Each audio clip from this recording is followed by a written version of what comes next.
Control and coordination. इसके दो system हैं, एक है बायोलॉजिकल कंट्रोल सिस्टम और दूसरा है इलेक्ट्रिकल कंट्रोल सिस्टम। ये क्या है? Electrical control system. Biological control system के दो पार्ट हैं, एक है हार्मोनल सिस्टम और दूसरा है एंजाइमल सिस्टम। दैट इज हार्मोनल और दूसरा कौन सा है? एंजाइमल। हार्मोनल सिस्टम को ही एंडोक्राइन सिस्टम कहते हैं और किसको क्या कहेंगे बोलो? Exocrine system. अच्छा, पिछला जो हमने फ्लो चार्ट कराया था तो मैंने ऐसे कराया था, हार्मोनल के अंतर्गत में दो लिखा दिए थे, एक हार्मोनल बताया था और एक न्यूरल बताया था। यस, ये दैट इज नर्वस सिस्टम। तो नर्वस सिस्टम को न्यूरल सिस्टम भी कहते हैं, ठीक है। तो हार्मोनल में अगर मैं एंडोक्राइन और एक्सोक्राइन लिखूंगा तो बात गलत हो जाएगी, क्योंकि एक्सोक्राइन तो हार्मोन सेक्रेट ही नहीं करते हैं। वो बात समझ आई कि नहीं? तो ऐसे लिखना चाहिए, बायोलॉजिकल कंट्रोल सिस्टम के अंतर्गत हार्मोनल हुआ और एंजाइमल हुआ। Hormonal system is purely endocrine. वो कैसा है? तो हम अगर ये लिखेंगे तो ये बात गलत नहीं हो जाएगी कि एंडोक्राइन भी लिख रहा है और उसी के अंदर में हम एक्सोक्राइन लिख रहे हैं। तो क्या श्रेया एक्सोक्राइन है? एक्सोक्राइन ग्लैंड क्या कोई हार्मोन सेक्रेट करती हैं? तो ये गलत हो जाएगा, इसलिए हम उसमें अमेंड भी कर लें। जहां हम लोगों ने हार्मोनल लिखा है उसको कट करके लिख लें बायोलॉजिकल। क्या लिख लें? बायोलॉजिकल। और इसी को कहते हैं इलेक्ट्रिकल। इलेक्ट्रिकल कंट्रोल, क्योंकि इलेक्ट्रिकल इंपल्स पे चलता है, इसलिए इसका क्या नाम हो जाएगा बोलो? इलेक्ट्रिकल। तो फिर सही हो जाएगा। सही है, ये और कुछ नहीं है, ये वही है नर्वस सिस्टम। ये कैसा सिस्टम है? दैट इज इलेक्ट्रिकल इंपल्स पर बेस्ड है, तो इसका नाम क्या हो जाएगा? Nervous system. फिर इसके आगे एक CNS PNS, ये तो तुमने देखा था, CNS और PNS। PNS में क्या होता है? दैट इज ऑटोनॉमल और वॉलंटरी। ये कौन सा होगा? ऑटोनॉमस और दूसरा वॉलंटरी। ऑटोनॉमस में दो क्या हो जाएंगे? सिंपैथेटिक और parasympathetic.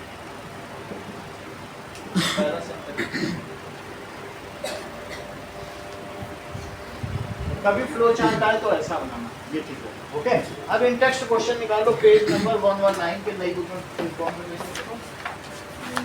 105।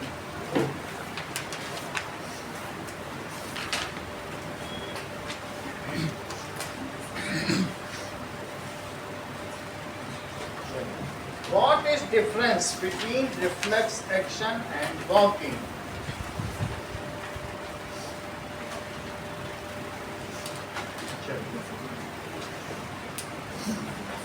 Reflex action is rapid automatic response. ये rapid response है bypassing the thinking process. Reflex action में thinking नहीं होती है। Is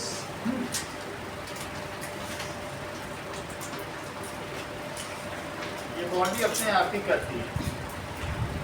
It is rapid automatic response. ये ऑटोमेटिक रिस्पॉन्स है जो क्या काम कर रहा है? Which bypass the complex process of thinking.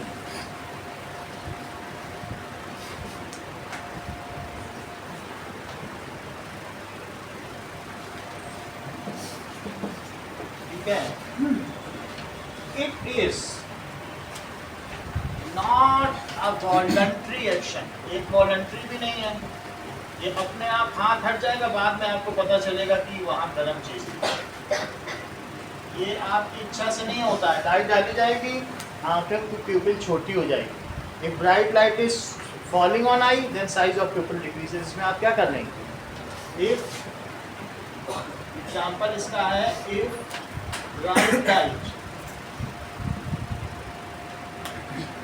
falls on eye, pupil size decreases. जबकि वॉकिंग क्या है? Walking is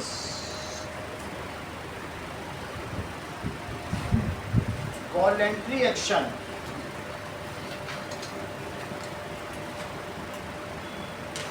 And it involves complex process of thinking. And it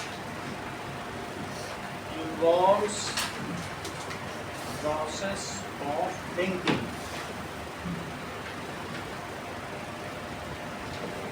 ठीक है.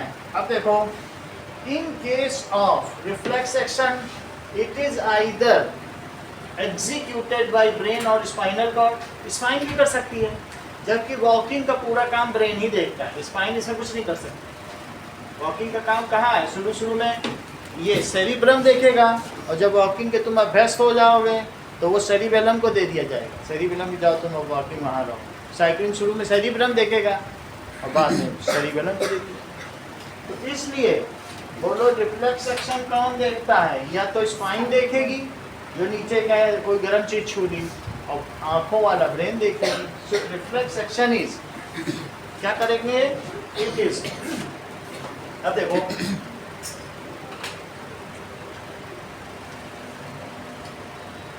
ये तो पहला पॉइंट हो गया. अब दूसरा पॉइंट इसमें क्या देखो कि रिफ्लेक्स एक्शन इज एग्जीक्यूटेड या बाई, इसके द्वारा होगा बाई स्पाइनल कॉर्ड और ब्रेन. जबकि वॉकिंग एक्शन इज कंप्लीटेड, वो किसके द्वारा होगा? Walking is executed by brain. What happens at synapse between two neurons?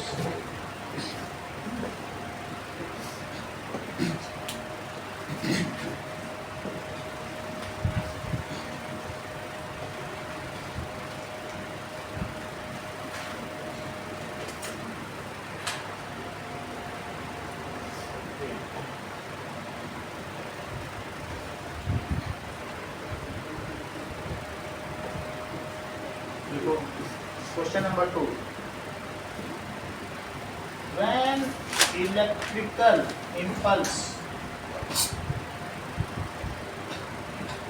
reaches at end of axon, end of axon क्या होता है? That is nerve ending. It get converted.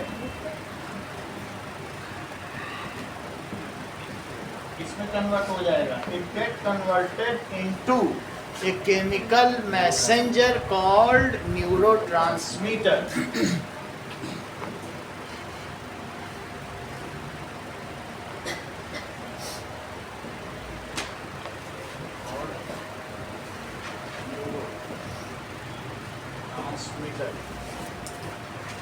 Which is released.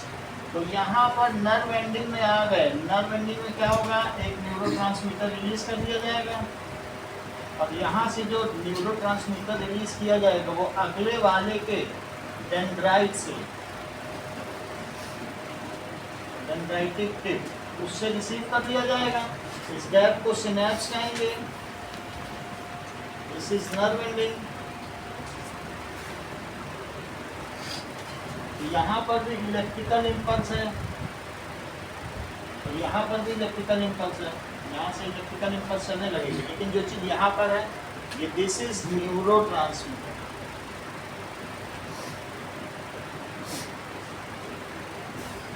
There are some receptors which are present at dendritic tip, which वो क्या करेंगे? वो receive कर लेंगे and again convert it back into appropriate electrical signal or route it in the same direction onward transmission के लिए। तो neurotransmitter में केमिकल मैसेंजर सेक्रीट कर दिया गया, देखो released get converted into a chemical messenger. यहाँ पे न्यूरोट्रांसमीटर जनरेट हुआ और वो न्यूरोट्रांसमीटर किस में रिलीज कर दिया गया, and neurotransmitter is released in synapse. ठीक है, न्यूरोट्रांसमीटर की कई लोगों ने डेफिनेशन लिखी है, न्यूरोट्रांसमीटर इज इन सिनेप्स। वहाँ होता थोड़ी ना है, नर्व एंडिंग रिलीज करती है वो ले लेता है, कोई वहाँ प्रेजेंट थोड़ी ना होता न्यूरोट्रांसमीटर। ये तो एक रासायनिक संदेश वाहक है, केमिकल मैसेंजर है, जो रिलीज किया डेंड्राइटिक नर्व एंडिंग ने, उसने ले लिया। तो which is released, which is released, इसमें रिलीज किया जाएगा इन सिनेप्स, सिनेप्स में रिलीज किया जाएगा, and is picked up by, इसको क्या कहेंगे, that is synaptic cleft. Lakshita इसको सिनेप्टिक क्लेफ्ट कहा करती है, उन्होंने अपने कई पेपर में भी लिखा है। ठीक है, क्लेफ्ट ही है वीडियो में, तो आप ना कहें तो it is received by receptors present at dendritic tip. क्या लिख सकते हो, it is picked up by receptors present, कहाँ प्रेजेंट है बोलो, at dendritic tip of other neuron. और फिर क्या होगा, and converted back into electrical signal of similar type, इसी टाइप में बदल देता है, converted back into electrical impulse। Impulse का मतलब है ऐसी करंट जो बस मोमेंट के लिए माइक्रो सेकंड की हो, जैसे झटका नहीं चलता है, एक करंट चली, पल्स चली, रिपल होती है, एक रस्सी में ऐसे रिपल मारो तो एक उसकी रिपल आगे बढ़ती चली जाएगी, उसी तरीके से इलेक्ट्रिकल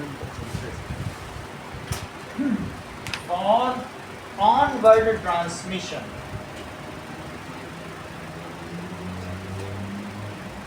और फिर यानी यहाँ से इलेक्ट्रिसिटी चली, फिर यहाँ न्यूरोट्रांसमीटर बदल के यहाँ बीच में, क्योंकि इलेक्ट्रिसिटी गैप में थोड़ी ना चल सकती, तो न्यूरोट्रांसमीटर होगा, केमिकल में बदल दिया गया, केमिकल इसने रिसीव कर लिया, फिर इलेक्ट्रिसिटी चलती, गैप में तो ऐसे ही काम होगा।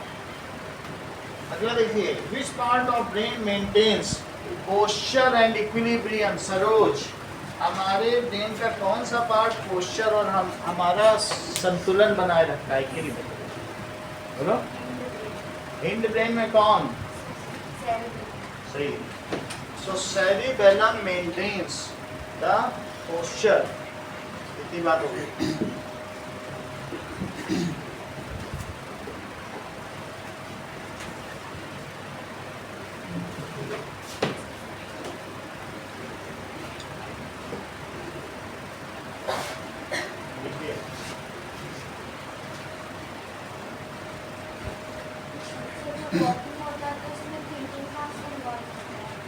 वॉकिंग का प्रोसेस है, इसमें थिंकिंग इन्वॉल्व है, it is involve by brain. ये क्या चीज़ है, ब्रेन का इसमें इन्वॉल्वमेंट है, ठीक है कि नहीं। तो वॉकिंग एक ऐसा एक्शन नहीं होगा कि जो स्टिमुली के होने से सडन, ये रिफ्लेक्स एक्शन नहीं है। सेरिबेलम कराएगा, लेकिन ये प्रिपेयर्ड कोई नहीं है, रिफ्लेक्स एक्शन नहीं, it is involvement of brain.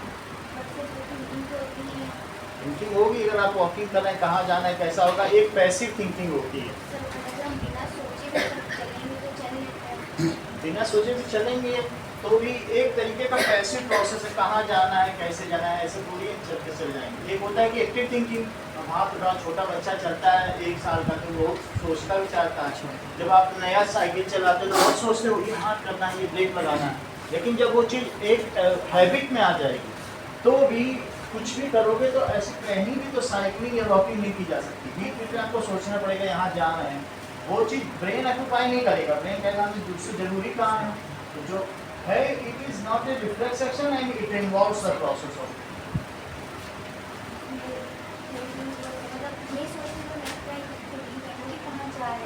लेकिन अगर जाते वक्त वॉकिंग कर रहे होते तो उसमें वॉकिंग नहीं होता, वॉकिंग, इसको और चेक करते हैं, प्रोसेस ऑफ थिंकिंग का इन्वॉल्व है।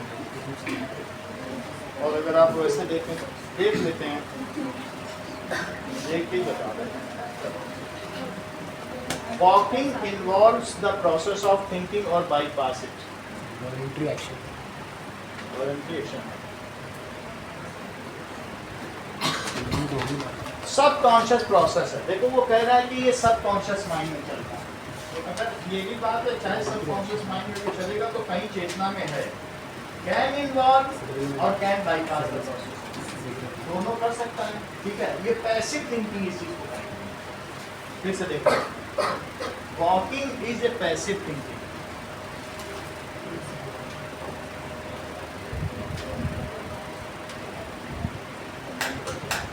कई जगह लिख रहा है थिंकिंग है, कई जगह लिख रहा है नहीं है, बट आप ऐसे लिखो जैसे बुक में लिखा है, बहुत उतना ज्यादा जाने की जरूरत नहीं है। डिफरेंस में ये लिखा है, सही है। Difference between reflex action and walking. अभी इसमें सब जगह यही लिखा है, इसलिए आपको भी यही बता रहा है। कंट्रोल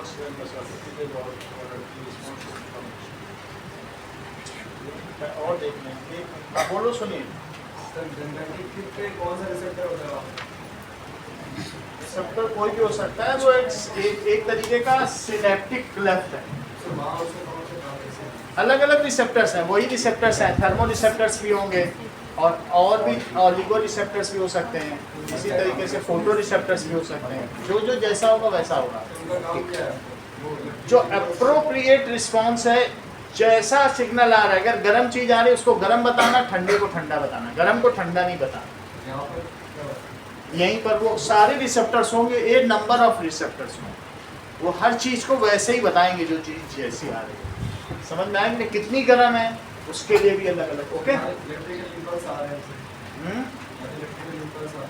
इलेक्ट्रिकल इम्पल्स यहाँ तक आए, फिर इसके बाद इसमें न्यूरोट्रांसमीटर गया, न्यूरोट्रांसमीटर को उसने रिसीव किया, फिर इलेक्ट्रिसिटी बदल दिया। तो वो ये जान जाता है ये न्यूरोट्रांसमीटर कौन सा है। उसने जो न्यूरोट्रांसमीटर रिलीज किया वो भी अप्रोप्रिएट न्यूरोट्रांसमीटर है, और उसको उसने वैसा ही स्वीकार भी कर लिया। जो जैसा होगा, कई तरीके के न्यूरोट्रांसमीटर भी होंगे, उसके पास एक ही केमिकल नहीं है। क्या चीज पकड़ी गई है वैसा न्यूरोट्रांसमीटर वो करेगा। सही है। देखो यहाँ पर अंदर तक दोनों तरीके का दिया है। देखिए आप देख लेना, अपने हिसाब से बना लेना, दोनों ही चीजें। इसमें जो दिया है मैं उसके हिसाब से बता रहा हूँ।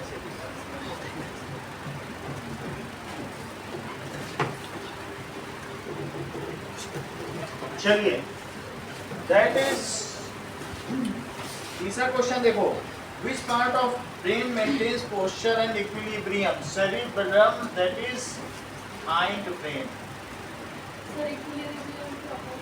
इक्विलिब्रियम का मतलब होता है साम्यावस्था। साम्यावस्था का क्या मतलब है? दैट इज, जैसे अगर तराजू के दो पलड़े हैं तो वो अगर ऐसे एक जैसे ही रहें, if they equally move from their balance position, उसे इक्विलिब्रियम कहते हैं। अगर तुम अपनी मेन बैलेंस पोजीशन से दोनों तरफ इक्वली मूव कर रहे हो तो इसका मतलब है तुम इक्विलिब्रियम में हो। और अगर तुम एक ही तरफ झुकते चले जाओगे, उधर ही गिर गए, if you are deviating from your mean position या मोस्ट स्टेबल या मीन पोजीशन से, तो उसको कहेंगे it is not equilibrium state. आप फिर लुढ़क सकते हो। तो हम कैसे भी चलते हैं, क्या हमारा सेंटर ऑफ ग्रेविटी और सेंटर ऑफ मास बीच में रहता है? हम जब पैर को पीछे करते हैं तो हाथ आगे क्यों कर ले रहे हैं? क्योंकि अल्टीमेटली थोड़ा थोड़ा मास का डिस्ट्रीब्यूशन हो जाए। ऐसा तो नहीं कर रहे हैं कि हम एक पैर पीछे करेंगे, ये वाला हाथ आगे करेंगे तो बीच में पड़ेगा कि नहीं सब चीज़ का। ऐसी चीज़ है, यानी हमारी बॉडी को ये मेंटेन रखता है। दौड़ते भागते समय हम गिरते नहीं हैं। हमारी बॉडी का जो जेस्चर है, पोस्चर है, वो बैलेंस है। समझ में आया कि नहीं? तराजू एक ही तरफ चलती चली जाए तो कहेंगे it is non equilibrium state. दोनों तरफ तो इक्वल हो।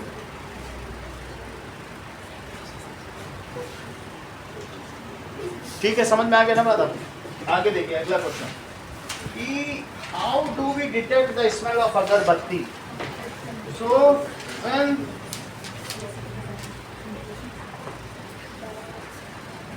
अगरबत्ती burns, then its vapors produce characteristic smell which reaches our nostrils.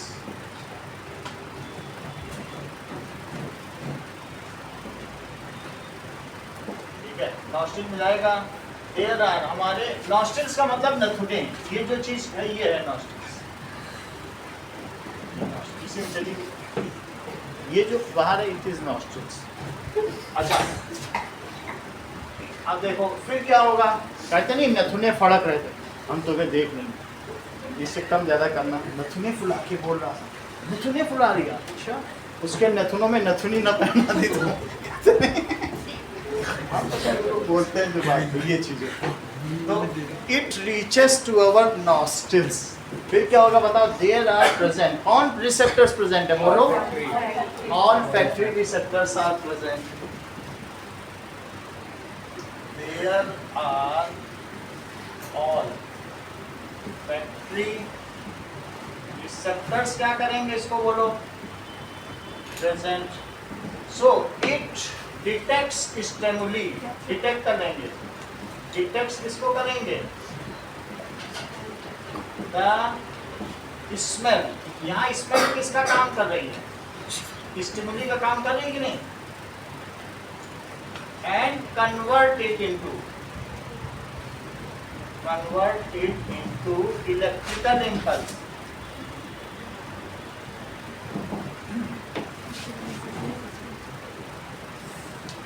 जब मैं रिसेप्टर कह रहा हूं तो रिसेप्टर और कुछ नहीं है, डेंड्राइटिक टिप पर ही तो प्रेजेंट होते हैं, पहले हम बता चुके हैं। रिसेप्टर्स कहाँ पर प्रेजेंट होते हैं, डेंड्राइटिक टिप पर। और this electrical impulse travels onward up to brain. Brain recognizes it, किसके फॉर्म में रिकॉग्नाइज करेगा, as incense, that is smell of incense stick, and ultimately we notice the sense of this smell. Brain का काम है सबका। And send to brain, अब brain क्या करेगा, ब्रेन इसको एनालाइज करेगा। तो ब्रेन एनालाइज करेगा प्रीवियस हिस्ट्री में, हाँ ये ऐसी स्मेल आती है जब हम पूजा घर में होते हैं, वो एसोसिएट करेगा। आँख जब अगरबत्ती देखती जलती हुई तो नाक ऐसी स्मेल देता है, इसका मतलब है कि अगरबत्ती की स्मेल, ऐसा वो कोरिलेट भी करता है ब्रेन ना, कि वहाँ आती है। तो brain analyze it and detect it as smell of incense stick या agarbatti, and detects it as smell of incense stick. अगला देखिए, what is the role of brain in reflex, बोलो। इसमें ये फोरब्रेन का रोल होता है क्या जी, इसमें। फोर ब्रेन करें, फोर ब्रेन में ही सब एनालाइज होगा, क्या चीज पता की जा रही है, ठीक है, एनालाइज करेगा। फिफ्थ देखिए, what is the role of brain in reflex action. So reflex action कहाँ होता है, reflex action is taken by spinal cord, spinal cord करेगी। Reflex action is taken by spinal cord. अब वो spinal cord most of the cases में वही करता है। Reflex action is performed by spinal cord. हाँ, अंडरटेकन लिखो, क्या होगा, अंडरटेकन बाई स्पाइनल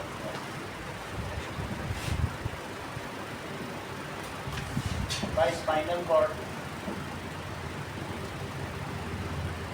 अच्छा, when action is taken, complete हो जाता है, then the message is sent to brain for regularization, कि वहाँ बहुत गर्म जगह हाथ पड़ गया था और हमने हाथ हटवा दिया है, ये मैसेज भेज दिया जाएगा हमने हटवा दिया है। Okay bravo, now keep on doing this, you are doing good for body, our survival, I am regulating power to you, मैं तुमको इसको ऑथराइज कर रहा हूँ, जाओ ऐसे कर, आगे भी करते रहे ना। ब्रेन कहेगा ठीक है, क्या स्पाइनल कॉर्ड तो ये क्वेश्चन उसी के बेसिस पर ही है, मोस्टली ये जो थर्मल रिसेप्टर्स है ना उन्हीं के बारे में ही ज़्यादा पूछा गया है। तो अगर ब्रेन में ब्रेन लिखेंगे तो कंफ्यूजिंग हो जाएगा। आप ऐसा लिख दो in most of the cases, फिर कह दो कि ब्रेन में होता है तो फिर हम या तो लिख नहीं पाएंगे वहाँ आंसर को, ये गड़बड़ हो जाएगा। तो ब्रेन ये स्पाइनल कॉर्ड ही लिखना, ठीक है, हाथ हटाना। जैसे आप ये कह दो removing hand from hot body, ऐसे और लिख दो तो बात तो हो जाएगी ना। ऐसा ना क्या लिखोगे कि moving hand away from hot body.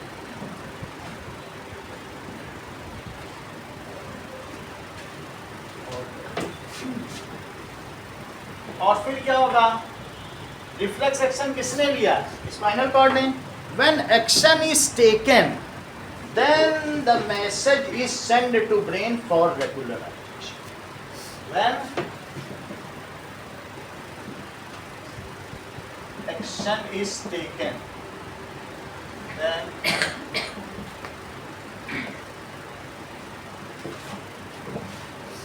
हाँ बोलो। रेगुलराइजेशन जैसे ये चीज़ है दो तरीके के, कि वो स्टूडेंट आया था, टीचर जाके बोले प्रिंसिपल से, प्रिंसिपल से ही तो अथॉरिटी मिलती है। तो आप ही कभी जैसे छुट्टी से आ गए, एप्लीकेशन नहीं दी, अब वहाँ जाके बोल दो कि मैम मैं 4 दिन की छुट्टी गई थी, अब छुट्टी के बाद की एप्लीकेशन, छुट्टी से तो मैं आ गई हूँ, मैम मेरी एप्लीकेशन है, मेरी लीव रेगुलराइज कर। कहेंगे okay you are permitted grant. Regularize का क्या मतलब है, ठीक है हम ऑथराइज करते हैं और आपकी छुट्टी रेगुलराइज हो गई है, ये लीगल मानी जाएगी। रेगुलराइज का क्या मतलब है, लीगल माना। उनको सूचना भी दे दी आपने कि हम यहाँ छुट्टी गए थे।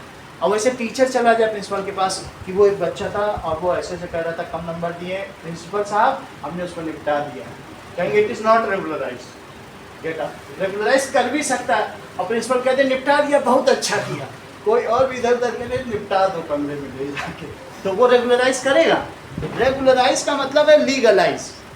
लीगलाइज करने का मतलब कभी ऐसा आपने किया होगा ना, छुट्टी से आने के बाद एप्लीकेशन दी होगी तो टीचर रेगुलराइज कर देता है, यस क्योंकि आप प्रोसीजर में जा रहे हो।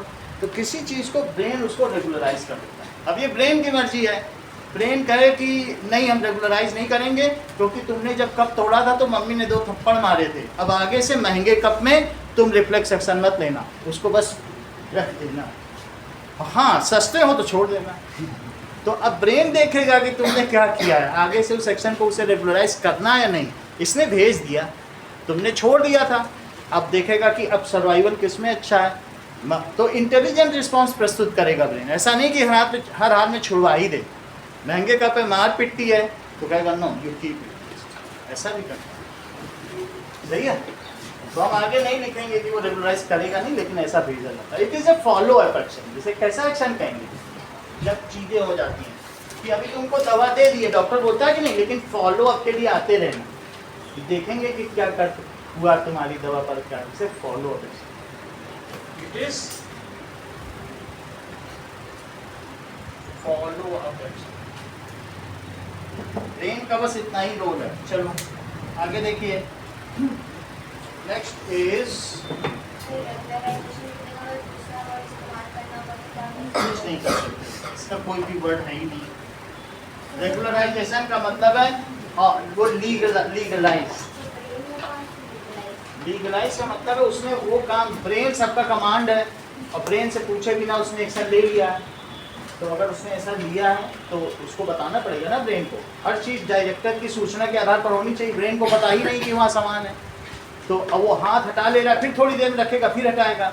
ब्रेन फिर एक माइंड में एक ऐसा सेंस भेजेगा कि अब वहाँ नहीं रखना, वहाँ गर्म है। बात करते करते समय वो तो बार बार हटाएगा, जलता रहेगा, हटाता रहेगा और ब्रेन को बताएगा ही नहीं। ब्रेन के पास एक मैसेज पहुँच जाना चाहिए कि वहाँ गर्म चीज़, अब सावधान हो जाए।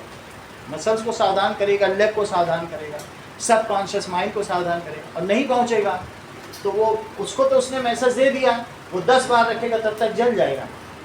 ऐसा नहीं कर सकते। ब्रेन के पास मैसेज जाना चाहिए कि वहाँ गर्म चीज़ नहीं होगा कि नहीं। ये हमारी सेफ्टी के लिए, लाइफ प्रोसेस के लिए तो सब मिलकर काम कर रहे हैं।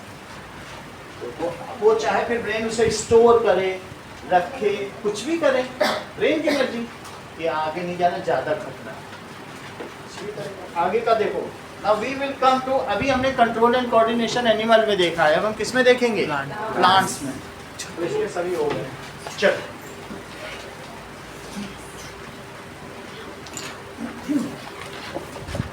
Now,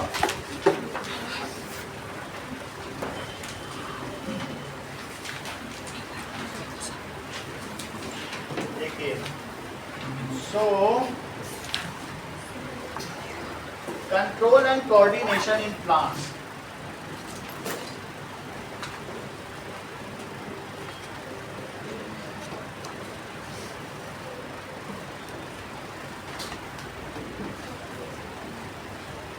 जैसे हम अपने बॉडी पार्ट्स को मूव करते हैं, यहाँ वहाँ प्लांट में भी थोड़े बहुत एक्शंस देखे जाते हैं, तो उनके बारे में हम देखें कि plants do not have a nervous system and sense organs. तो प्लांट में तो दो ही ऑर्गन होते हैं, कौन कौन से होते हैं? एक जो ऊपर है उसको शूट कहेंगे, और जो नीचे है उसे क्या कहेंगे? बस दो ही सिस्टम होते हैं, शूट एंड रूट, ये उसके ऑर्गन कहे जाते हैं, shoot and root. These are organs of plant.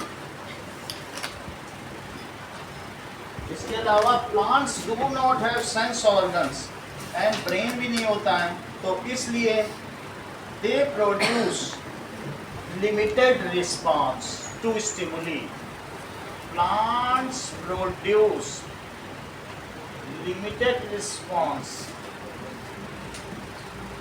इसके लिए टू स्टिमुली, धूप पड़ गई, पानी पड़ गया, यही तो उनके लिए स्टिमुली है।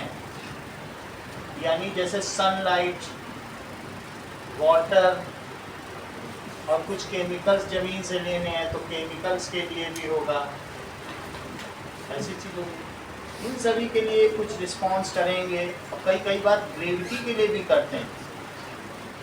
तुमने देखा है कि रूट्स नीचे की ओर जाती है, शूट ऊपर की ओर, तो ग्रेविटी पे भी तो रिस्पॉन्स कर रहे हैं, और केमिकल्स पे भी रिस्पॉन्स करेंगे। ये सारे रिस्पॉन्स हम लोग देखेंगे। कई बार टच पे भी करते हैं। क्या आपने छुई मुई का पौधा छुआ है? टच मी नॉट, तो हम ये देखते हैं टच के लिए भी रिस्पॉन्स कर रहे हैं। ओके, तो और भी हम देखेंगे कि केमिकल्स में क्या रिस्पॉन्स है, सारी चीज़ का देखेंगे, ठीक है ना। So plants produce limited response to stimuli. ज़्यादा नहीं करते हैं, हल्का सा हट जाएगा, हल्का सा ज़्यादा नहीं, हम लोग इधर भागेगा नहीं वहाँ से, उसको तो लोकोमोशन ही नहीं आता, because they do not have sense organs, as these do not have nervous system, इनमें नर्वस सिस्टम नहीं है। अब देखिए, now plants uses hormonal system for, इसके लिए कंट्रोल एंड कोऑर्डिनेशन, कंट्रोल करने के लिए या बॉडी पार्ट्स मूवमेंट के लिए कौन सा सिस्टम यूज करते हैं? Plants use hormonal system.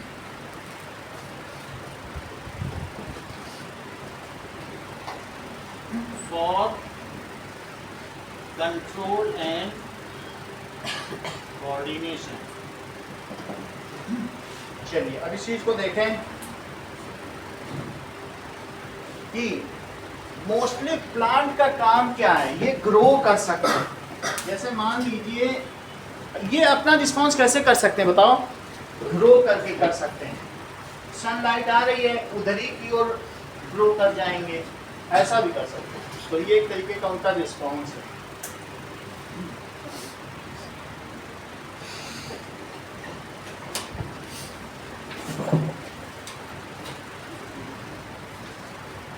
And that is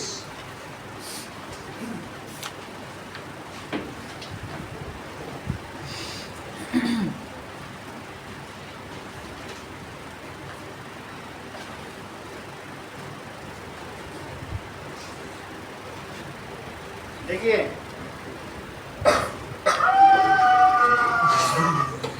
देखें फिर और आगे बढ़े।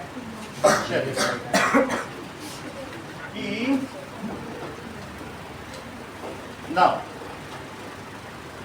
that is the hormones responsible in plants, ठीक है, for control and coordination are called plant hormones। हमें भी हार्मोन्स चाहिए, हमें एनिमल हार्मोन्स हैं, तो प्लांट्स में कौन से हार्मोन्स है बताओ? हार्मोन्स या केमिकल सब्सटेंस।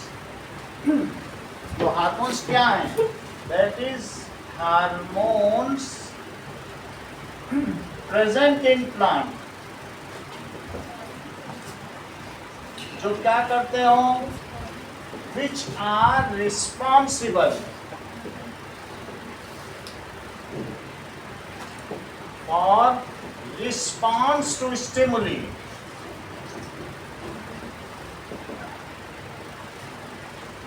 उन्हें क्या कहेंगे, आर कॉल्ड प्लांट हार्मोन्स। उन्हें प्लांट हार्मोन्स कहेंगे। सही है। इसमें कौन कौन से प्लांट हार्मोन्स हैं? That is auxin, gibberellin, cytokinin और एब्सिसिक एसिड। कौन कौन से हैं? These are auxins, gibberellin,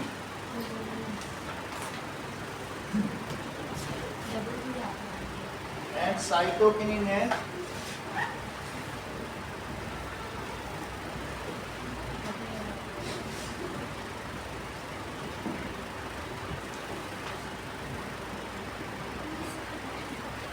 and abscisic acid.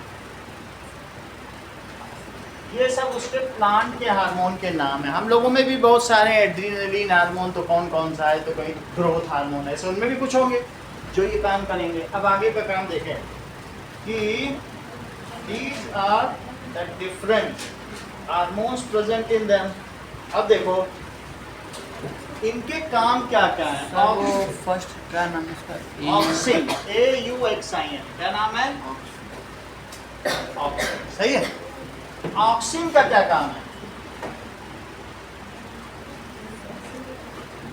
Auxin is a growth hormone. ये क्या है? That is cell auxin is plant hormone.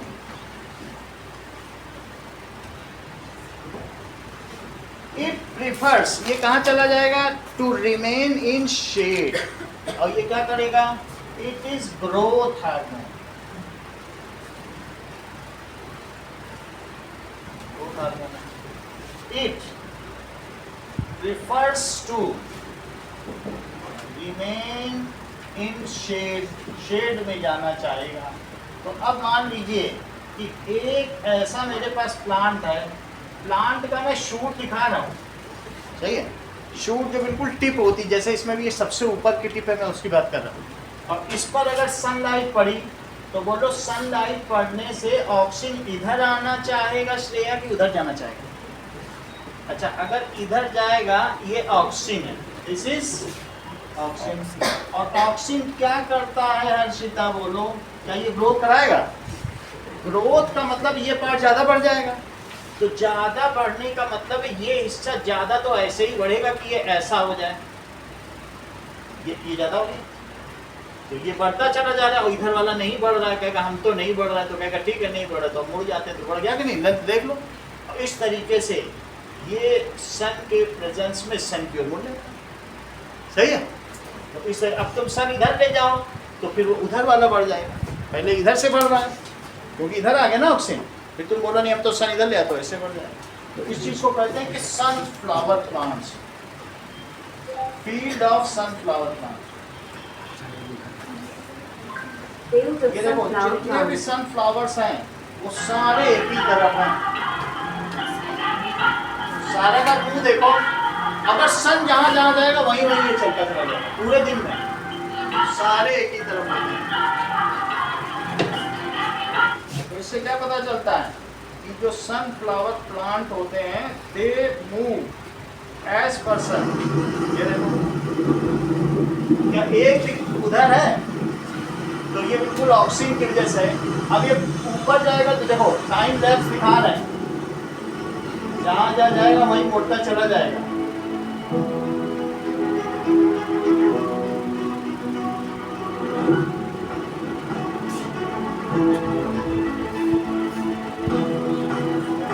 Time lapse दिखाया नहीं, लेकिन दिखाएंगे तो वो उधर मुड़ जाएगा। जिसके खेत हो जानते होगे, आया क्या? दिखा नहीं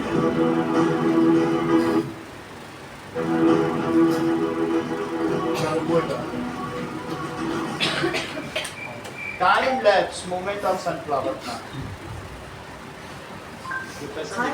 ना ऑक्सीजन क्या हो गया? अब वैसे वो मूव कर जाएगा बस जैसा भी पहले दिखाया था। अब आगे देखो, अगली सिचुएशन क्या है, ये ऑक्सीजन तुम्हें समझ में आ गया ये किसके लिए होता है Kanishka, it is for growth. ये oxygen is a growth hormone, ऐसा लिखा है, ये ग्रोथ हार्मोन है। और ये कहाँ रहेगा, it prefers to remain in shade and in this way the part which is in shade ये grows more and ultimately the shoot tip bends towards sunlight. So the part जो कहाँ पर होगा बोलो, the part is which is at shade it grows more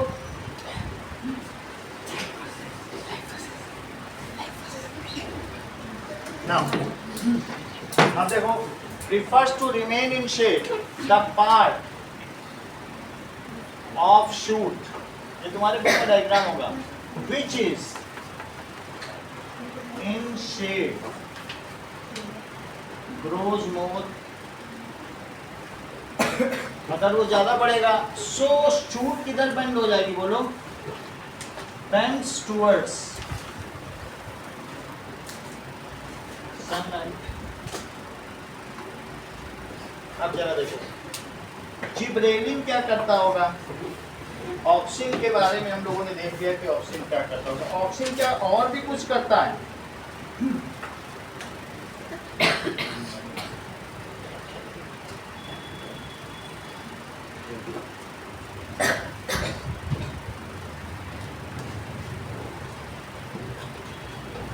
तो plant में growth होगा तो ये उसको डायरेक्शनल ग्रोथ दे रहा है।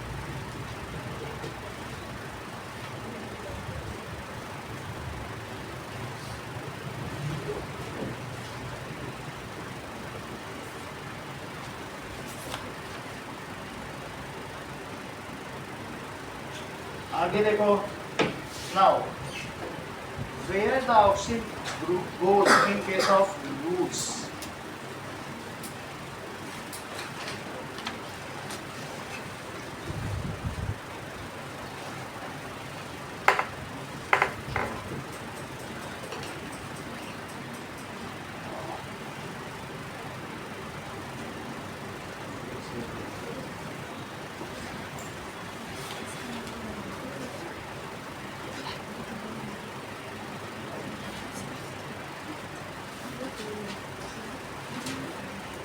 से केस में ऐसा कुछ नहीं क्योंकि जमीन के अंदर तो पूरा अंधेरा ही रहता है तो इसलिए वहाँ कोई दिक्कत नहीं, लेकिन ऊपर के केस में ऐसा नहीं। ठीक है, आगे देखो, नाउ ऑक्सीजन क्या क्या काम कर सकता है, ये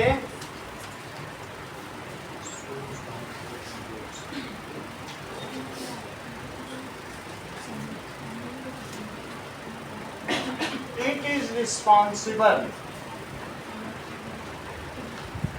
और सेल एनलार्जमेंट, ये सेल को बढ़ा देता है। और क्या करेगा, सेल बढ़ेगी तभी तो सेल डिवीजन होगा। और क्या करेगा, and cell differentiation, and cell differentiation. 4 तरीके के हार्मोन बताए गए। देखो, एक सेल को बढ़ाएगा सेल एनलार्जमेंट, और एक क्या करेगा सेल डिफरेंशिएशन। का क्या मतलब है, सेल को जाइलम बनाना है कि फ्लोएम बनाना है। अलग अलग सेल अलग अलग काम करती कि नहीं, जब बड़ी होंगी तो उनको काम अलॉट किया जाएगा। अभी बच्चे आप लोग पढ़ रहे हैं, थोड़ी दिनों बाद बोला जाएगा जाओ पैसे कमाओ, तो कोई मोची बन जाएगा, तो कोई इंजीनियर बन जाएगा, कोई कपड़ा जुलाहा बन जाएगा। हमें से सब अलग अलग सेल्स बन जाएंगे। अभी सब एक हैं, छोटी सेल को काम नहीं दिया जा सकता क्योंकि वो मेरिस्टेमेटिक टिश्यू होती है, लेकिन बड़ा होने पे तो कोई जाइलम बनेगा, कोई फ्लोएम बनेगा, नहीं बनेगा। तो इस तरीके से सेल एनलार्जमेंट अलग है, that is allotment of job of different shapes of cell, it is called cell differentiation. इसे क्या कहते हैं, सेल डिफरेंशिएशन। तो सेल एनलार्जमेंट होता है, सेल डिफरेंशिएशन होता है। अब और देखें और क्या क्या चीज हो सकती है, दैट इज सेल डिवीजन भी होता है। जब सेल बढ़ेगी तो क्या सेल डिवाइड भी होगी, डिवाइड भी होगी, तो उस चीज को क्या कहते हैं, सेल डिवीजन। एक टेबल हम लोग बना रहे हैं चारों हार्मोन के लिए, ऑक्सिन, और दूसरा क्या है जिब्रेलिन, और तीसरा क्या है दैट इज साइटोकिनिन, एंड चौथा क्या है एब्सिसिक एसिड। अच्छा, और क्या क्या चीज हो सकती है कि फ्रूट ग्रोथ। चौथी चीज है, एक चीज हो सकती है कि ब्रेकिंग ऑफ डॉर्मेंसी और रिस्टोरिंग डॉर्मेंसी। ब्रेक भी कर सकता है और दूसरा क्या कर सकता है, रिस्टोरिंग डॉर्मेंसी। अगली चीज क्या हो सकती है, opening and closing of stomata. तो कौन ओपन कर सकता है, कौन क्लोज कर सकता है। डॉर्मेंसी का मतलब होता है कि सोया रहना, अभी बताना है। ओपनिंग क्लोजिंग ऑफ स्टोमेटा, और नेक्स्ट क्या है, दैट इज फ्रूट ग्रोथ। अगली चीज, फ्रूट ग्रोथ कौन बढ़ाता है, और दैट इज विल्टिंग या फॉलिंग ऑफ लीव्स। तो पहली चीज हमने देखी ऑक्सिन के बारे में। ऑक्सिन क्या क्या काम करेगा, ये चीजों को बढ़ा रहा है, तो बढ़ाने की वजह से ये सेल का इनलार्जमेंट करता है। इसी में कई एमसीक्यू छिपे हुए हैं, ठीक है। अब देखो सारे काम,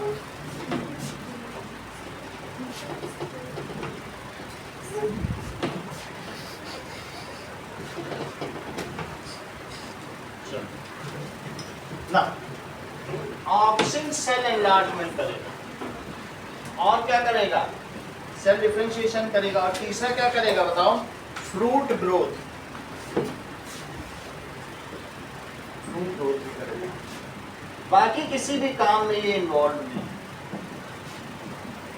सही है, तीन काम करेगा, इसका काम बढ़ाना है तो इसने इतना बढ़ा दिया, सेल को बड़ा कर दे रहा है, बड़ी हो जाएंगी तो काम भी करेंगी कुछ न कुछ। दूसरी काम देखो, दैट इज जिब्रेलिन। जिब्रेलिन का काम क्या है कि इट वर्क्स, ये जिब्रेलिन इसकी सेक्रेटरी है, it works in presence of auxin. ये कौन है gibberellin, that is works along with auxin.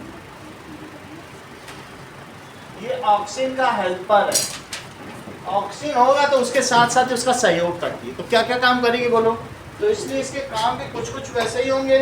ये सेल को बड़ा कर देगी जब उसी की हेल्प कर रही है, सेल को डिफरेंशिएशन भी कर देगी। और अगली चीज देखो, हिटलर के समय में लोगों ने मटके में बीज रख दिए थे। मैं करीब करीब बात कर रहा हूँ 1900 की, और ये 2000 आ गया, तो आप समझे 100 साल हो गया कि नहीं, 1900। तो वो मटके में जो बीज 100 साल से रखे थे लोग, आज भी उसको बो रहे हैं तो वो उग रहा है। इसका मतलब वो बीज जो 100 सालों तक डॉर्मेंट रहा, सोया हुआ रहा। बीज जब तक जर्मिनेट ना करे, स्प्राउट ना निकल जाए, तब तक कहते हैं वो डॉर्मेंट। जब उसको सही कंडीशन मिलेगी तभी जर्मिनेट करेगा। अब तुम गेहूं के बाली के या और कोई भी बीज ले आओ, वहाँ लाते लाते पता चला बोरे में ही जर्मिनेट करके निकलने लगा, झोले में ही तुम्हारे, तो क्या सही हालत है ये। उसको चीज़ दो ही ना, वो जर्मिनेट कर जाए तब तो मर जाएगा। उसको कब करना है बोलो, एक होता है कि मेंटेनिंग ऑफ डॉर्मेंसी और एक है ब्रेकिंग ऑफ डॉर्मेंसी। ब्रेकिंग का मतलब है कि सोए से जग जाए। ब्रेकिंग ऑफ डॉर्मेंसी का क्या मतलब तुम समझती हो बोलो, ब्रेकिंग का क्या मतलब है, ब्रेकिंग ऑफ डॉर्मेंसी।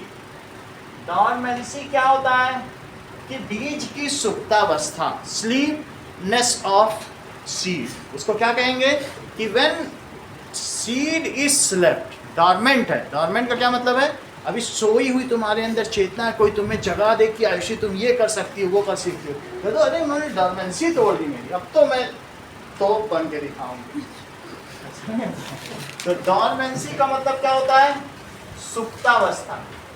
जो चीज सोई है उसे क्या कहते हैं, if seed is not germinating it is called dormancy. ठीक है, अब आगे देखो तो, और ओपनिंग ऑफ डॉर्मेंसी का क्या मतलब है बोलो, ओपनिंग ऑफ या ब्रेकिंग ऑफ डॉर्मेंसी। तो ब्रेकिंग ऑफ डॉर्मेंसी का क्या मतलब है, एक है मेंटेनिंग, ब्रेकिंग का मतलब है जर्मिनेशन ऑफ सीड। इसका क्या मतलब है, जर्मिनेशन ऑफ सीड। तो उसने अपनी डॉर्मेंसी तोड़ दी, नहीं तो उसके ऊपर कॉटिलिडन के ऊपर कितने बड़े स्टेरिंग काइमा लगे हुए थे, कोट नहीं होता है, वो उसको निकलने देते क्या, नहीं निकलने देते। लेकिन उसने तोड़ा। और एक क्या होता है बोलो, मेंटेनिंग या restoring of dormancy. Restoring of dormancy का क्या मतलब है कि that is seed do not germinate in unfavourable condition. सही स्थिति नहीं मिलेगी तो नहीं करेगा, इसका मतलब वो रिस्टोर कर रहा है। हम तो अभी नहीं जगते, बाहर कुछ है ही नहीं, इतनी गर्मी में जगाओगे, अच्छा मौसम आ गया, बसंत की ऋतु आ गई, जग गया। वो सही है कि ऐसे कभी भी स्प्राउट हो, उसके कोमल कोमल पत्ते हैं ऐसे तो मुरझा जाएंगे, तो कब अच्छा है, दैट इज वो रिस्टोर करता है until the favourable condition comes, तभी उसमें अंकुरण होता है, दैट इज जर्मिनेशन। सही है। तो ये क्या होगा बोलिए कि सीड क्या करेगा, डू नॉट जर्मिनेट। कब तक जर्मिनेट नहीं करेगा, इन अनफेवरेबल कंडीशन। इसको क्या कहते हैं, तो यहाँ पर ये क्या कर रहा है बोलो, जिब्रेलिन। जिब्रेलिन का काम है सेल एनलार्जमेंट, और क्या काम है, सेल डिफरेंशिएशन, उनमें कार्य का वितरण कराना। और तीसरी चीज क्या है, ब्रेकिंग है, ऑक्सीजन, यही है सेल, सेल ये एनलार्जमेंट का काम है।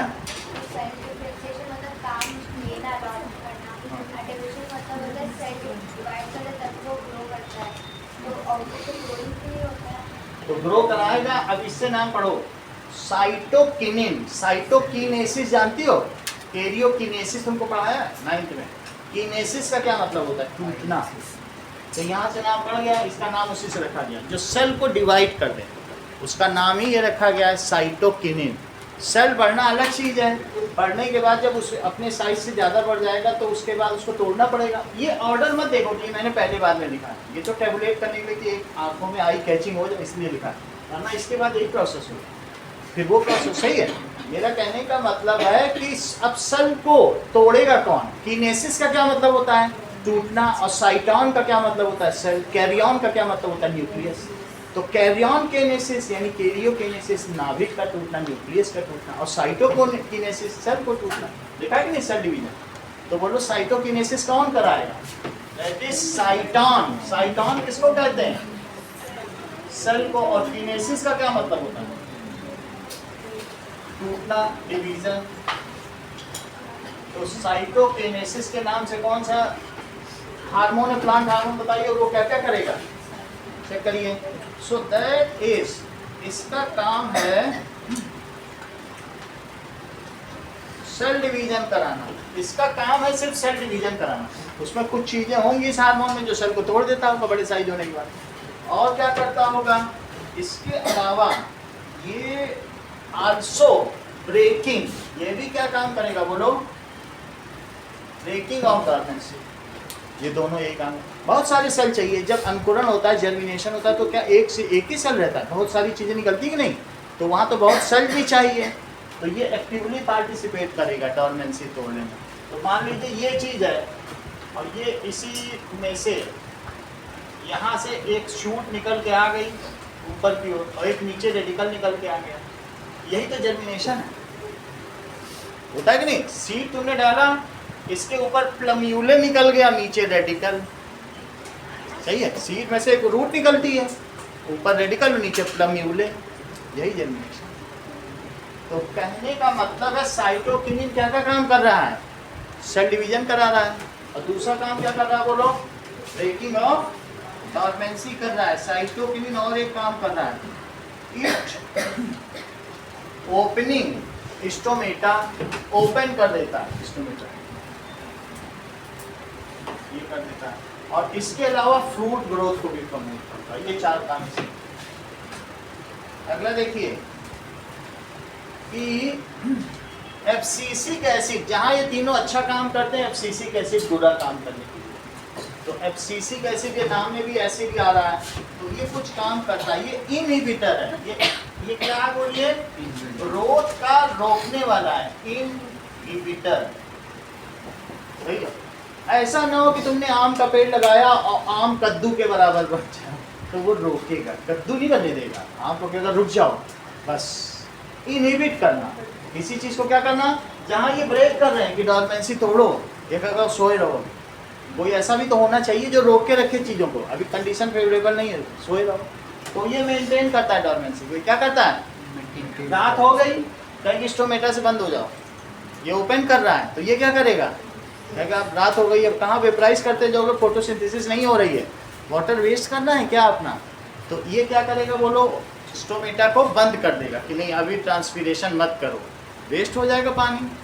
तो वो खोल देता था स्टोमेटा को, और ये क्या कर देगा?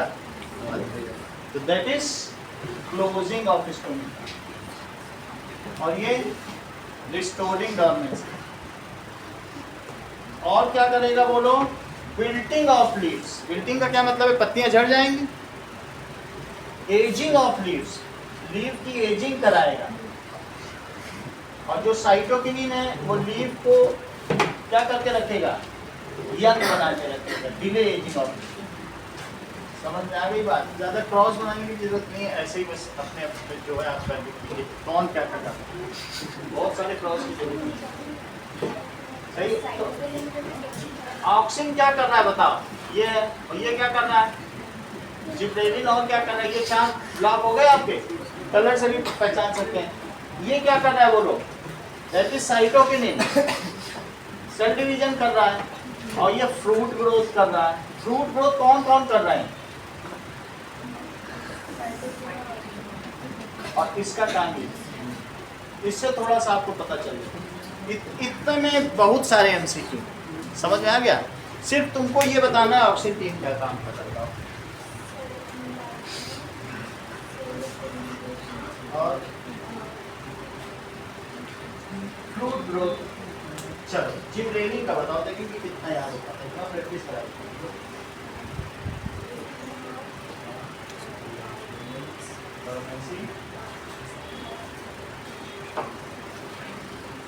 चलो तुम ऑक्सीजन और जिब्रेलिन का बताओ। सेल डिवीजन तो नहीं, और जिब्रेलिन का बताओ।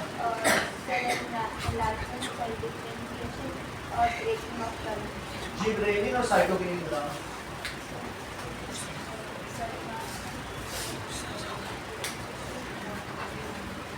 साइटोकिनिन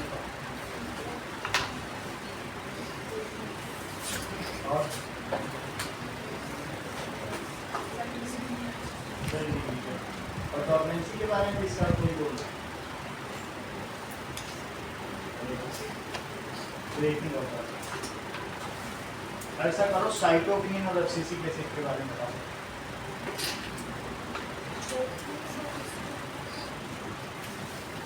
और साइटोकिनिन के चार काम बताओ।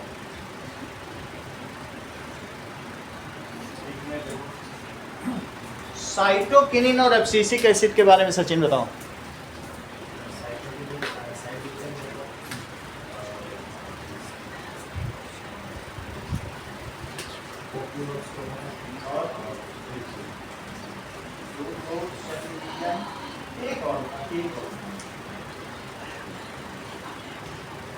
इस डोरमेंसी को ब्रेक करना। अब एब्सिसिक एसिड बताओ।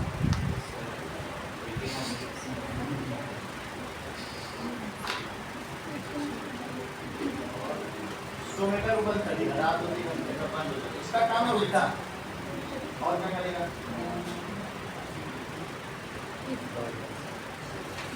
डोरमेंसी को रिस्टोर करेगा कि ब्रेक करेगा? रिस्टोर करेगा। नहीं अभी मत चलो, अभी दे देंगे। और साथ में फ्रूट ग्रोथ को रोकता भी है। ये जो चौथा वाला है ना, वो प्रमोट नहीं करता है, बल्कि उसे क्या करेगा? अब नहीं करो। सही है? Falling and wilting of leaves. तो इसमें क्या होता है देखो, जब भी कभी ये फ्रूट है तो तुमको ये बात मालूम है कि उसमें ये जो पिटियोल है तो वैक्यूल होता है, ये तो मालूम है ना तुमको कि किसी प्लांट सेल में क्या होता है। और वैक्यूल में बहुत सारा वेस्ट सब्सटेंस इकट्ठा होता रहता है, तो वो सारा का सारा यहाँ पहुँचा दिया जाता है और इस पार्ट को बिल्कुल सड़ा दिया जाता है। तो अल्टीमेटली उसका कनेक्शन उससे टूट जाता है। प्लांट अपने waste substance suberin, lignin, gelatin, gum ये कैसे निकालता है? इसी से फॉलिंग ऑफ फ्रूट से तो निकालता है, सर फैन ऑफ और विल्टिंग ऑफ लीव से निकालता है। पत्तियां पीली पड़ गई, सब उसी में डाल दिया कचरा, निकल जाओ। Bark, chipping of bark, bark से निकाल दो। प्लांट के पास और कोई रास्ता नहीं। बोलो बात समझ में आ गई? 4 चीज बताई गई तुमको एफसीसी एसिड के 4 यूज बताने हैं वंदना। restoring of buoyancy, closing of stomata, falling down of fruit. Falling या विल्टिंग ऑफ लीव्स और प्रिवेंटिंग फ्रूट ग्रोथ, एक इसका काम क्या है? प्रिवेंट करता है। ठीक है, जो चीज होती है। चलिए ये 4 हमने यूज इसके देख लिए, अब आगे की बात करते हैं। ये तो बात हो गई प्लांट हार्मोन्स। अब प्लांट मूवमेंट्स देखो। प्लांट भाई कंट्रोल और कोऑर्डिनेट करेगा कि नहीं? तो आखिर क्या मूवमेंट दिखाता है? एक मूवमेंट की तो यहाँ बात हो ही गई है, ऐसे और क्या क्या मूवमेंट्स हैं? तो लिखो प्लांट मूवमेंट्स। देखिए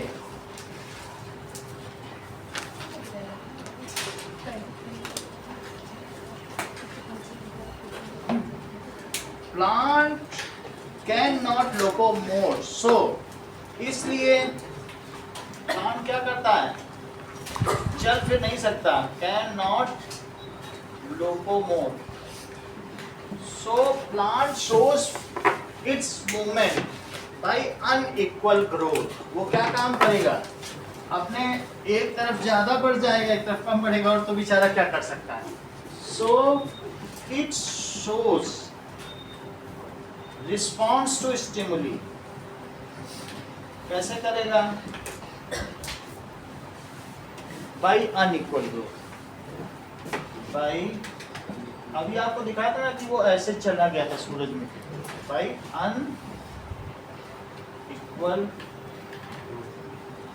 इसी को प्लांट रिस्पॉन्स कहते हैं, टू स्टिमुली। चलिए अब देखिए, जो प्लांट मूवमेंट है वो 2 तरीके के हो सकते हैं। कौन कौन से हो सकते हैं इसका? शो का निकाल, शोज है कि स्टोर्स है? प्लांट मूवमेंट 2 तरीके के हो सकते हैं। लोकोमोट, सो इट की बात क्या है? सो इट शोज रिस्पॉन्स, इसलिए क्या करता है ये? बोलो, शोज रिस्पॉन्स टू स्टिमुली। इस चीज को चेक करें जो निष्का ने बताया। इन्होंने बताया कि प्लांट मूवमेंट 2 तरीके के होते हैं। कौन कौन से? Nastic and trophic movement. कौन कौन से? ट्रॉफिक, और दूसरा क्या है? Nastic movement. The movements which is directed by direction of stimuli are called trophic movement। सही है? जो डायरेक्शन ऑफ स्टिमुली से निर्धारित हो उसे क्या कहेंगे? Trophic movement. इस चीज को लिखो, the movement, the plant movement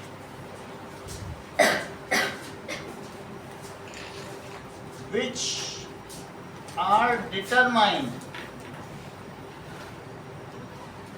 by direction of stimuli, direction of. Check करो, ये बताइए कि उसे ट्रॉफिक मूवमेंट कहे जाते हैं। That movements are known as trophic movement.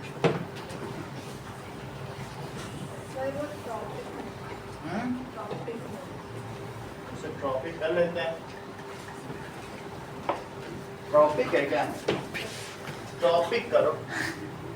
That movements are called trophic movement. ठीक है, अब देखिए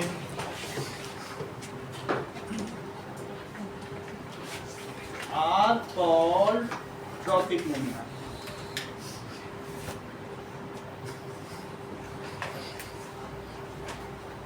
ये बताइए कि अगर प्लांट यहां लगा हुआ है और यहां से पाइपलाइन जा रहा है, तो बोलो रूट कहां जाएगी? क्या इधर आ जाएगी? ये देखा गया है कि पौधा उधर है, पाइपलाइन इधर जा रही है, तो वहां से पौधे की जड़ आई और पाइपलाइन तोड़ के पानी पी रही मजे से। पूरी पाइपलाइन ही तहसील से ऐसा हो रहा है। मतलब आप ये समझिए कि हमारे घर का नींबू का पेड़ है, उसने 3 लोगों के सब को अंडरग्राउंड टंकियों को खराब कर चुका है। जड़ जा जाके पानी पीती, फोड़ देती है, उनका कितना पैसा खर्च हो चुका है। आप समझिए प्लांट सेंस कर लेता है कि उसको पानी कहाँ मिल सकता है। जहाँ से एक हुई बूंद आएगा, रूट वहीं भागना शुरू कर देगी, और तो फिर कुछ भी कर सकता है।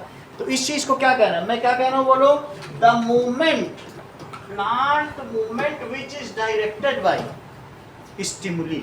किसके द्वारा डायरेक्टेड है बोलो? यहाँ वाटर क्या है? स्टिमुली। और इस प्लांट के रूट का मूवमेंट क्या है? सारी रूट्स वहीं चलने लगेंगी, तो इसको क्या कहेंगे? और इस पे लपेट जाएंगे, तो ये रूट मूवमेंट। तो इस मूवमेंट को क्या कहोगे बोलो? इसको क्या कहोगे? दो अलग अलग चीजें हैं। जैसे मान लो दिन में फूल खिल गया, जैसे सनलाइट आई तो फूल खिल गया, ये पूरा इसकी जो पेटल्स है वो खिल गया, सनलाइट पड़ती। और रात को ड्रूप कर गया, अभी ब्लूम है, और रात को कैसा हो गया? बंद हो गया, ये ब्लूम हो गया। जब मून आया तो क्या हो गया बोलो? बंद हो गया।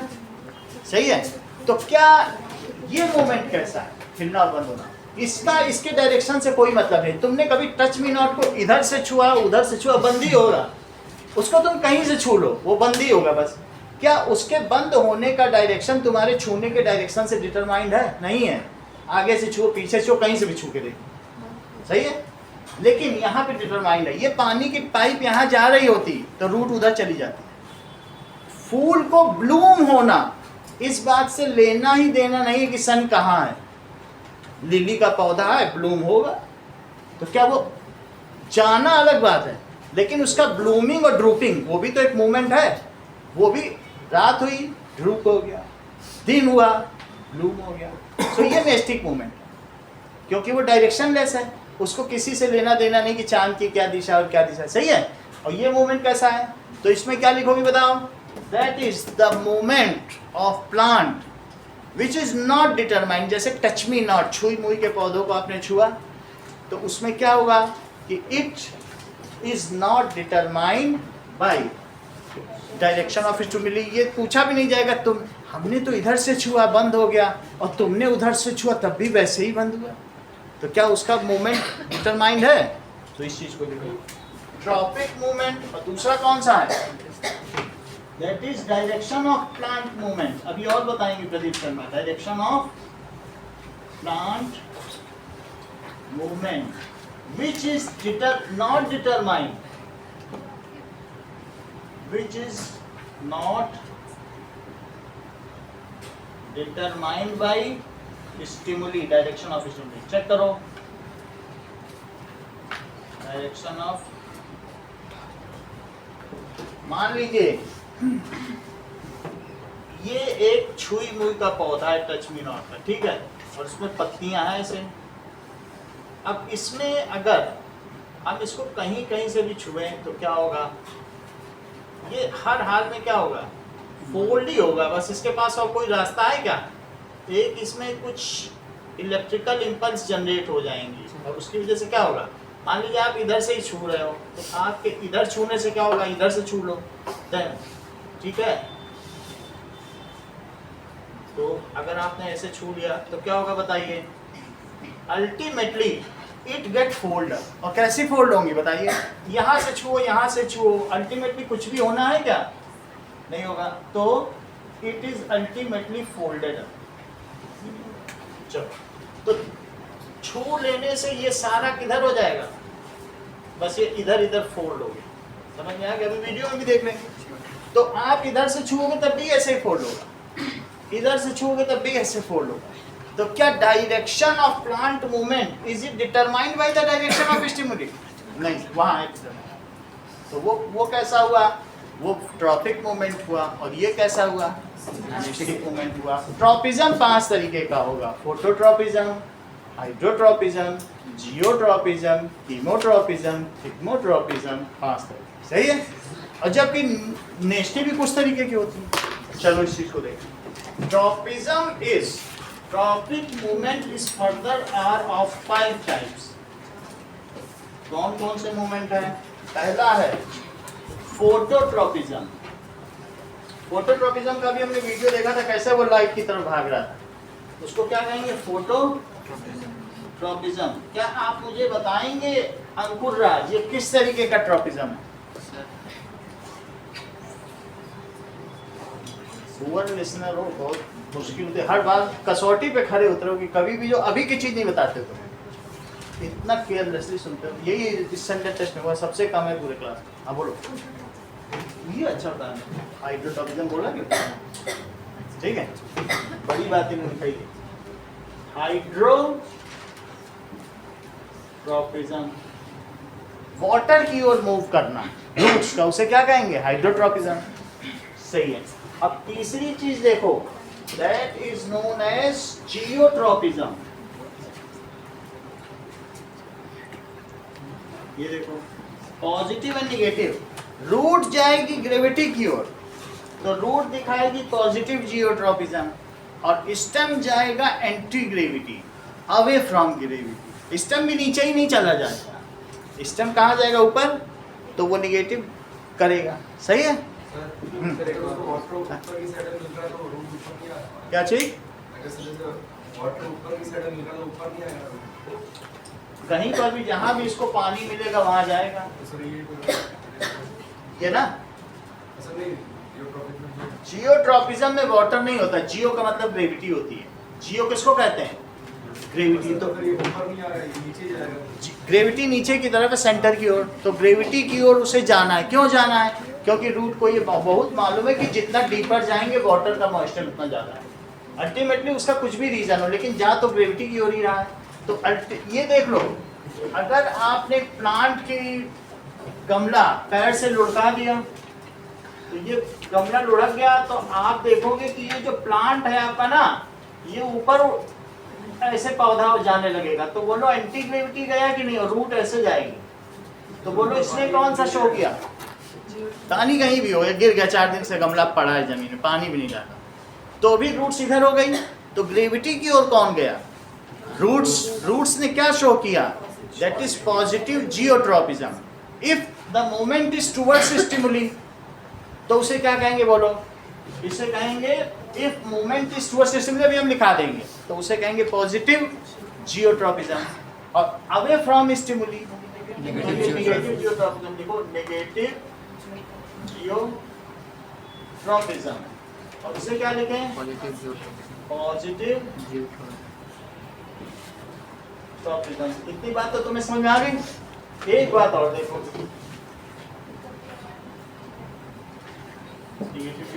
मान लीजिए, अच्छा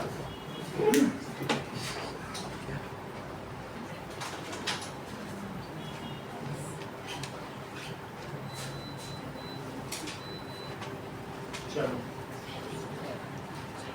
अगला पेज देखो कि तीसरी चीज होगी जियोट्रॉपिज्म, और चौथी कौन सी है? That is thigmotropism. थिग्मोट्रॉपिज्म, थिग्मस का क्या मतलब होता है? टच।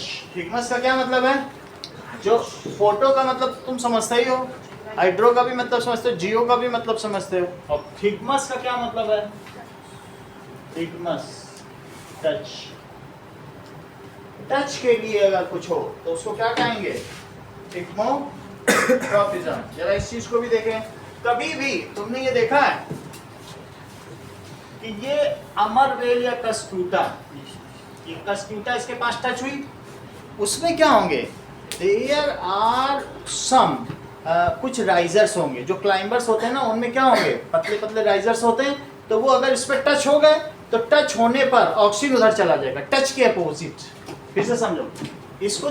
ये हवा में झूल रही थी, कई बार अंगूर की बेल नहीं होती, हवा में झूलती थी, अगर रस्सी लटका दो, उसको गलती से रस्सी पे टक्कर मारी तो ऑक्सीजन क्या करेगा? कहेगा अरे अब तो टक्कर मिल गई, तो ऑक्सीजन किधर चला जाएगा? बोलो, टच के अवे। जैसे सनलाइट के अवे जाता था ऑक्सीजन, तो वो टच के भी अवे जाता है। किसके? लेकिन टच के अगर अवे चला गया तो बोलो अवे वाला पार्ट ज्यादा ग्रो करेगा कि जिधर है वो? तो अगर वो ग्रो करेगा तो और ही मुड़ ही जाएगा, इसी पे लिपटता चला जाएगा, और फिर और टच करने लगेगा। तो जितना टच करेगा अवे अवे ज्यादा ग्रो करेगा। सही है? तो बोलो ये क्या हुआ? बोलो ऐसे ये ग्रो कर गया, इट ग्रोज मोर। और ग्रो करने पे क्या होगा? इट उसको गैस्प कर लेगा, पकड़ लेगा। ठीक है? और अल्टीमेटली राइजर्स होते हैं जो किसी पे चढ़ते हैं, इसी तरह से चढ़ते हैं क्योंकि सिर्फ वो एक्सीडेंटली किसी चीज को, सपोर्ट को टच करते हैं, और टच करते ही ऑक्सीजन भाग जाता है दूसरी तरफ। ऑक्सीजन का 2 काम है, शेड में भी जाना यानी सनलाइट से भी अवे जाना, और टच के भी अवे जाना। दूसरा किसका है? बोलो, अगर टच के अवे गया तो पकड़ लेगा। ऐसा और इस तरीके से उस चीज को कहेंगे थिग्मोट्रॉपिज्म। तो बताओ ये टच पर काम कर रहा है, इसलिए इसको क्या कहेंगे? थिग्मोट्रॉपिक मूवमेंट। और थिग्मोट्रॉपिक का तो पॉजिटिव मूवमेंट है, क्योंकि थिग्मा से एक स्टिमुली है तो उससे लिपट ही तो रहा है, क्या भाग रहा है क्या? तो इसलिए ये थिग्मोट्रॉपिज्म हमेशा पॉजिटिव ही होता है। सही है। चलो, तो ये अल्टीमेटली फिर और क्या होगा बताओ? धीरे धीरे ये ऐसे मुड़ता चलेगा और फिर ये यहाँ पर भी ऐसे होता चला जाएगा कि नहीं ये मूवमेंट। तो ये एक चीज बढ़नी चाहिए, इसको कहेंगे थिग्मोट्रॉपिज्म। और ये क्या है? ये सपोर्ट है। और ये किसकी बेल है? अमर बेल या कस्क्यूटा। तो अमर बेल क्या करती है? कस्क्यूटा ये चढ़ती चली जाती है। ये एक तरीके का क्लाइंबर है, किसी पर चढ़ने वाले जो नहीं होते हैं उनको क्या कहते हैं? क्लाइंबर। सही है। क्या कहते हैं और कुछ? क्रीपर। क्रीपर बोलते हैं। सही। सर क्रीपर अलग से होता है सर। क्रीपर तो जमीन में जिससे सरकते हैं। क्लाइंब। अगली बात देखो, तो ये किसका एग्जांपल दिया आपको? ये थिकमस है। सपोर्ट यहाँ क्या है बोलो? टच है, तो इट इज थिकमस। तो ये थिग्मोट्रॉपिज्म हो गया। अभी मैं इसको नोट कराऊंगा फिर से। देखिए, एक चीज बताई है, नेक्स्ट है कीमोट्रॉपिज्म। पांचवी चीज क्या है?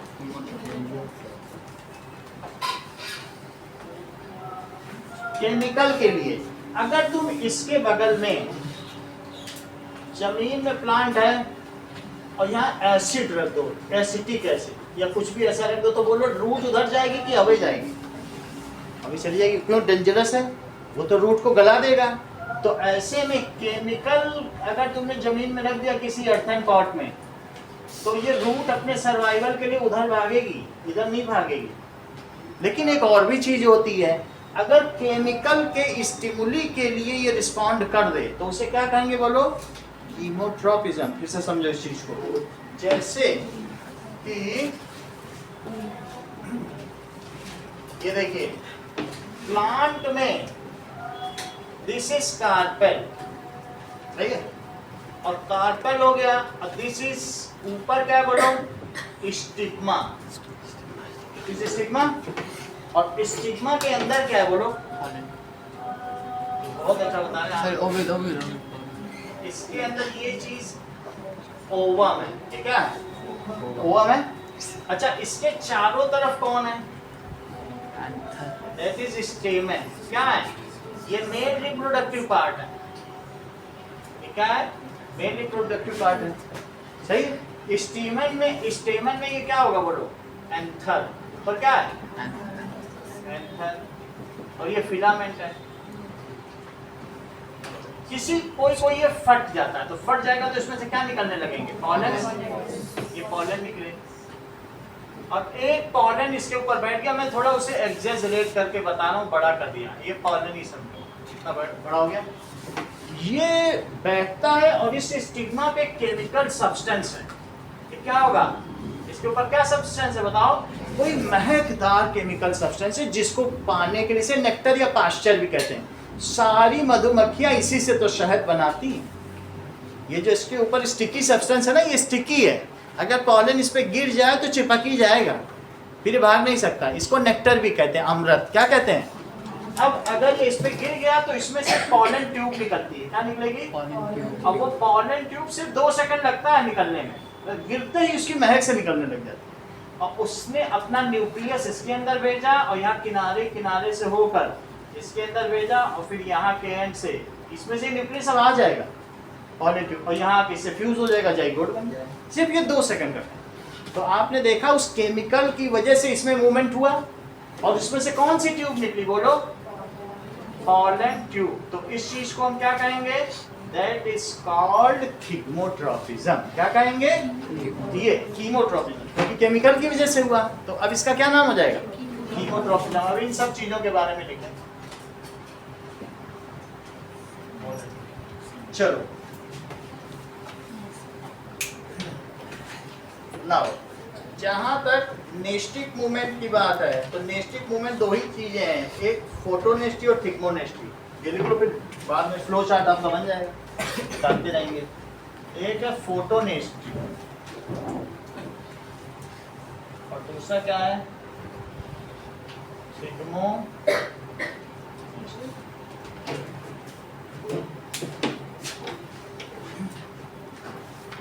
ओके,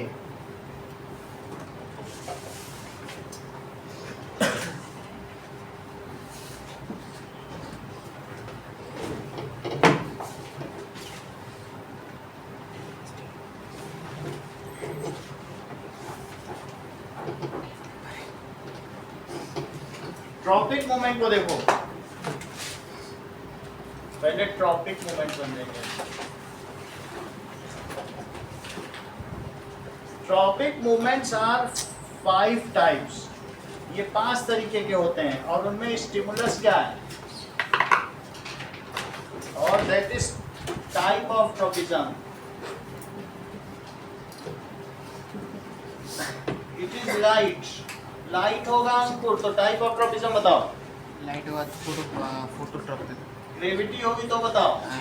जियोट्रॉपिक, वाटर होगा तो बताइए। हाइड्रोट्रॉपिक, ट्रॉपिज्म, टच होगा तो बताइए। थिग्मोट्रॉपिज्म, केमिकल होगा तो बताइए। हेमोट्रॉपिज्म, कीमोट्रॉपिज्म। सही है। लाइट होगा तो फोटोट्रॉपिज्म। ग्रेविटी होगी तो बोलो प्रदीप शर्मा। जियोट्रॉपिज्म।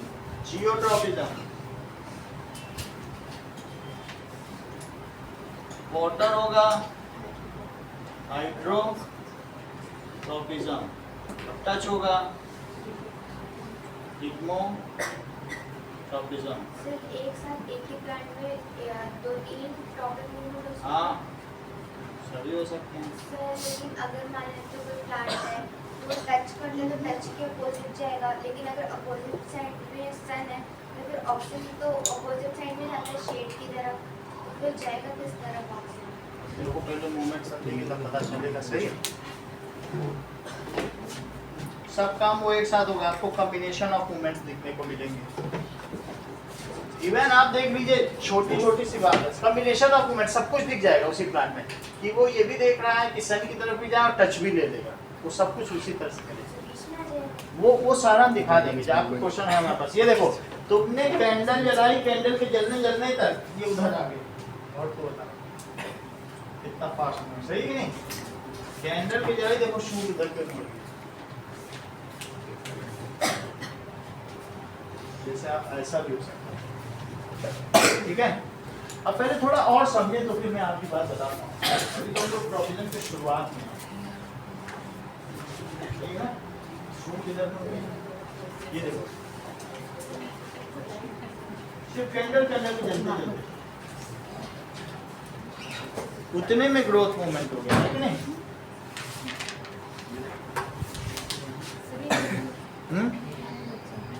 क्या चीज? पौधा कौन सा है? वो पौधा कोई भी हो, बस देख लेंगे। कैंडल की जलने तक इसमें growth है।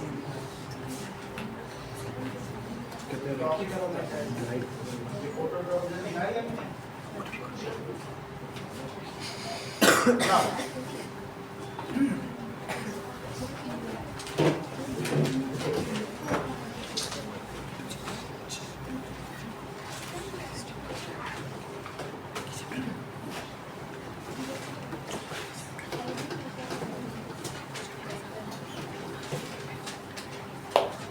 what is trophic movement? Palak define करो।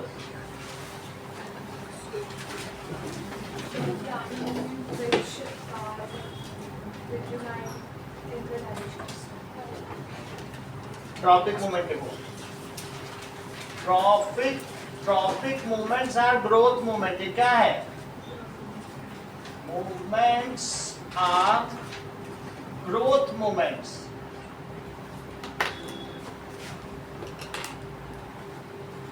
In which direction of growth? अभी नेस्टिक मूवमेंट पढ़ेंगे तो वहां बताएंगे कि ग्रोथ है कि नॉन ग्रोथ है। ये ग्रोथ वाला है।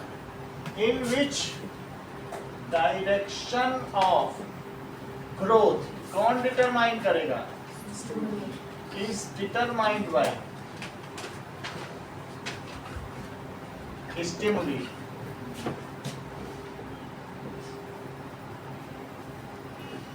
If direction of movement is towards stimuli, तो उसे क्या कहेंगे?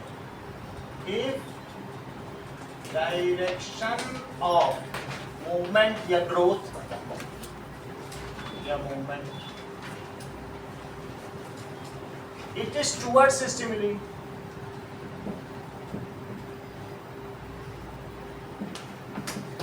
तो क्या होगा?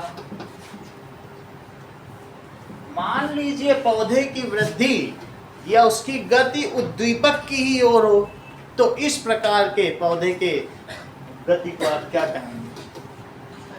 उधर ही हो जाए जिधर स्टिमुली ये सब है, पॉजिटिव ट्रॉपिज्म, उसे क्या कहेंगे? और अगर उल्टी दिशा में हो जाए, सही है, तो it is called positive tropism. और मान लीजिए if direction of growth is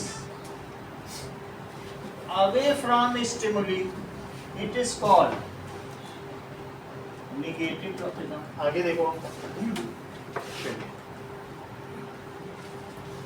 for example roots show positive geotropism,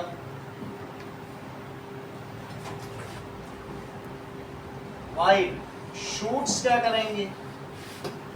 show negative geotropism. वो एंटी ग्रेविटी चलती है ना, ये बात समझे कि नहीं? अगर शूट ही नीचे चली जाए धरती के अंदर, तो फिर वो फोटोसिंथेसिस क्या कर पाएंगे? धैर्य चली जाएंगे। उनको अवे जाना, जितनी धूप हो, जो बड़े बड़े आपने एवरग्रीन फॉरेस्ट देखे, मीलों 100 मीटर ऊपर चली जाती धूप के चक्कर में। 100 मीटर श्रीनगर जाओ तो गर्दन टूट जाएगी, पेड़ नहीं अंत होगा, इतना ऊंचे ऊंचे पेड़, बहुत मोटे मोटे। तो वो ऐसा शो करती हैं, और रूट अंदर ही अंदर जाती है, और पानी मिले और पानी मिले, उस चक्कर में अंदर जाती है। और फिर उन्हें ग्रिप भी करना होता है, एंकरिंग भी तो करना ही, ये सारी चीजें। अब आगे देखो, फोटोट्रॉपिज्म क्या होता है? Phototropism, movement of plant part in response to light.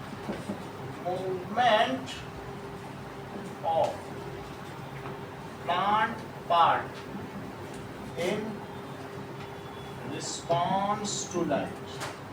अगर आपने एक कमरे में एक गमला रख दिया है, जैसा कि आपकी बुक में भी बना हुआ है, और उस कमरे में एक खिड़की है जिसमें से बाहर से सनलाइट आ रही है, तो ऐसे में इसमें जो आने वाला पौधा है वो क्या होगा? इधर बढ़ना चाहेगा, दैट इज इधर की ओर बढ़ जाएगा। इस चीज को क्या कहेंगे? कि लाइट के लिए कर रहा है, दिस इज फोटोट्रॉपिज्म। और पॉजिटिव मूवमेंट तो है ही है, क्योंकि सन यहाँ एक स्टिमुली है। चलिए, तो यहाँ पर ये क्या बताया जा रहा है कि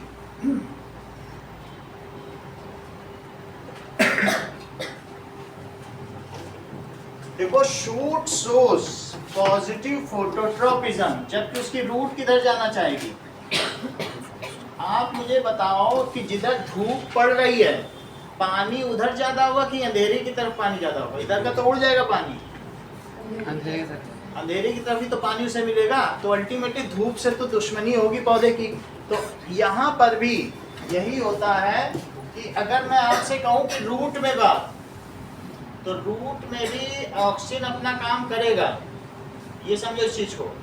तो जैसे यहाँ पर सनलाइट पड़ रही है, ठीक है, सनलाइट पड़ेगी तो रूट के लिए भी तो पड़ेगी, जमीन के अंदर मिट्टी में भी तो जाती है ना थोड़ी थोड़ी सनलाइट, तो ये इधर पहुंच जाएगा, ऑक्सीजन किधर पहुंच जाएगा। लेकिन रूट में उल्टा काम करता है, रूट में ये उसकी ग्रोथ को इनहिबिट करता है, और जबकि शूट में क्या करता है? बोलो, यहाँ पर ऑक्सीजन पहुंचा शेड की तरफ है, देखो रोशनी पड़ रही है कि नहीं, और ये क्या हुआ बोलो, और ये क्या है? शूट में इट प्रमोट्स ग्रोथ और रूट्स में इट इनहिबिट्स ग्रोथ। बोलो, बात समझ में आएगी नहीं? इसीलिए ये चीज अपने नेचुरल वे में बढ़ती, इसको कहता है मत बढ़ो, रोक देता है। ये बिल्कुल एफसीसी का एसिड टाइप काम कर रहा है, रोक ही दे रहा है ग्रोथ को। तो यहाँ पे शूट में क्या कर रहा है बोलो, inhibit growth. However in case of roots it promotes growth. तो ये लिख लें शूट में, it promotes growth, promotes growth. और इसमें क्या होगा यहाँ पे, इनहिबिट, रोकना इनहिबिट होता है ग्रोथ। और ये कौन सा हार्मोन है, दोनों में ही ऑक्सिन है, ऐसा लिखना। सबसे ज्यादा क्वेश्चन आपके ऑक्सिन में ही आते हैं। मैं अलग से भी क्वेश्चन लिखवा दूंगा कि ऑक्सिन कैसे कैसे काम करता है, 3-3 नंबर के खूब, सिर्फ इसी के ही क्वेश्चन आते हैं प्लांट हार्मोन ऑक्सिन पे। तो यहाँ पर आ गए। तो movement of plant part in response to light, it is called phototropism. अब दोनों के बारे में लिखो, यही डायग्राम भी बना लेना, फोटोट्रॉपिज्म। होता क्या है कि auxin hormone is responsible for phototropism. Auxin hormone for phototropism. It moves towards shade, ये शेड में मूव कर जाएगा, ठीक है, टुवर्ड्स शेड। एंड शेड में मूव कर गया। बताओ प्लांट की जो अपर पार्ट है, यानी अबव सब स्ट्रेटम, ये कोई बिलो सब स्ट्रेटम, जमीन के ऊपर, सो ये किधर मूव कर गया बोलो, it moves towards shade, and in case of shoots it promotes growth and shoots show positive phototropism। Shoot में इसने क्या किया, ग्रोथ बढ़ाई कि नहीं बढ़ाई, and in shoots it promotes growth।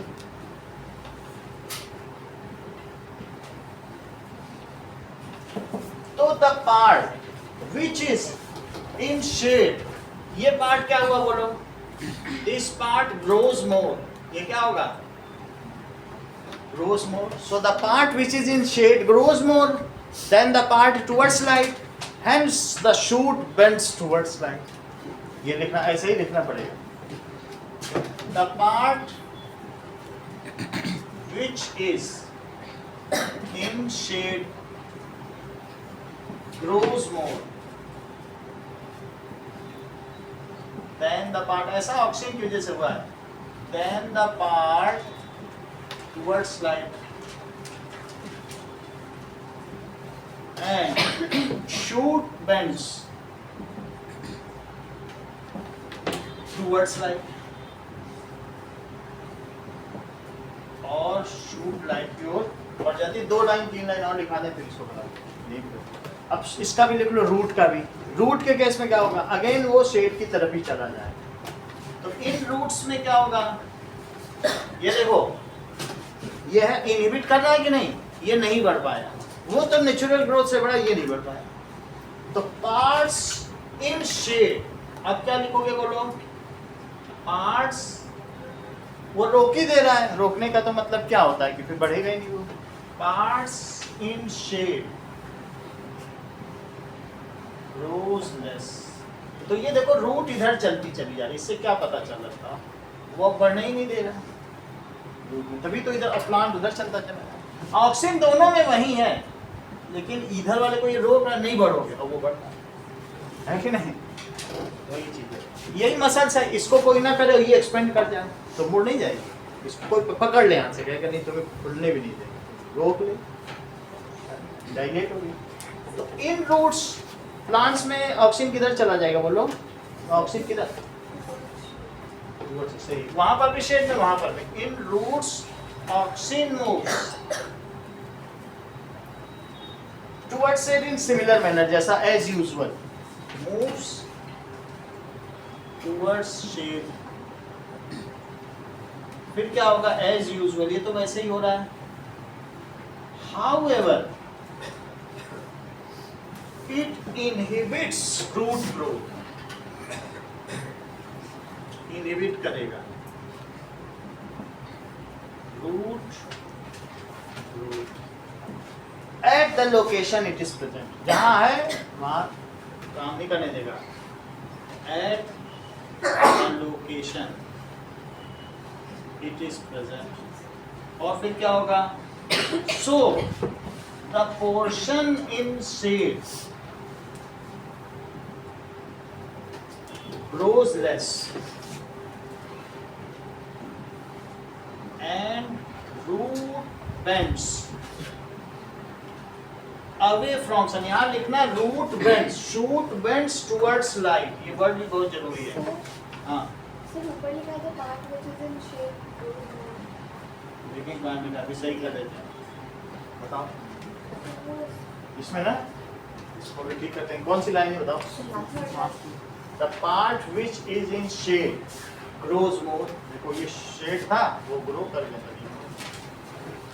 और the part which is in shade, बोलो इसकी लेंथ बढ़ेगी इधर, तो ये grows less, it grows less, it grows more। इसको ज्यादा मोड़ना, ऐसे तो करना पड़ेगा ना, ये ज्यादा बढ़ेगा तभी तो उधर मुड़ेगा, इसको ज्यादा बढ़ना पड़ेगा उसको।